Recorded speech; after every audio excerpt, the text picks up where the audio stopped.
बड़ा राजा सब कुछ छोड़कर वन में गया, किसके लिए? तपस्या करने के लिए कि भगवान की प्राप्ति होगी, भगवत प्राप्ति करेंगे। लेकिन भगवान की माया इतनी प्रबल है इतनी प्रबल है कि वहां भी बाधा डाल दी।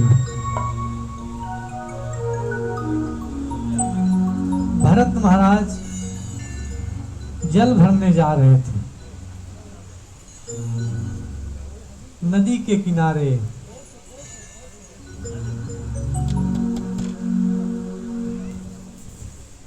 और उसी समय एक हिरनी ने जो है शेर की आवाज सुनकर नदी को छलांग मार रही थी और गर्भवती थी। उसका गर्भ पानी में गिर गया और वह नदी को जैसे ही लांघा, नदी को डाकने के बाद जो है लागने के बाद उसकी मृत्यु हो गई। अब एक जगह तो मोह माया छोड़ दिए थे, दूसरी मोह माया में फंस गए।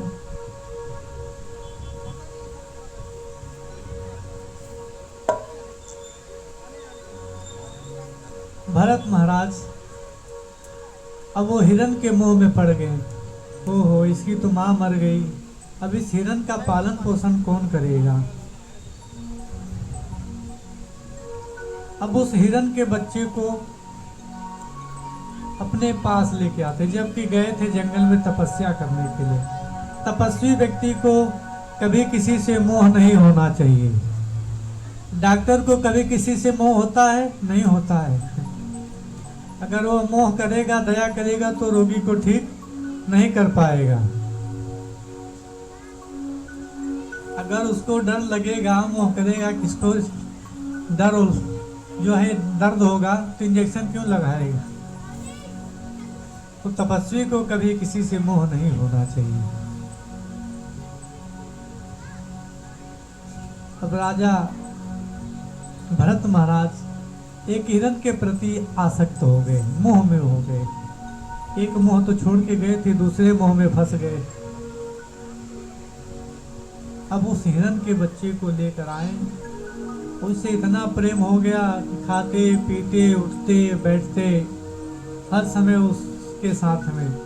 जैसे आजकल लोग घर में कुत्ते पालते हैं तो टोमी करके बुलाते हैं, गोद में उठाते हैं। कभी माँ बाप को तो नहीं नहलाए होंगे, लेकिन उसको डेली कंघी सीसा करेंगे, शैम्पू से नहलाएंगे। उसका भी पुर्जन्म में कुछ खाए होंगे तभी तो उसका सेवा करते हैं ना। एक कुत्ता का योनि पाकर एक जीव जो है रोड पे भटकता है रोटी के लिए, एक मर्सिडीज BMW में घूमता है, AC में सोता है, मखमली गद्दों पे। तो उसके कुछ कर्म होंगे।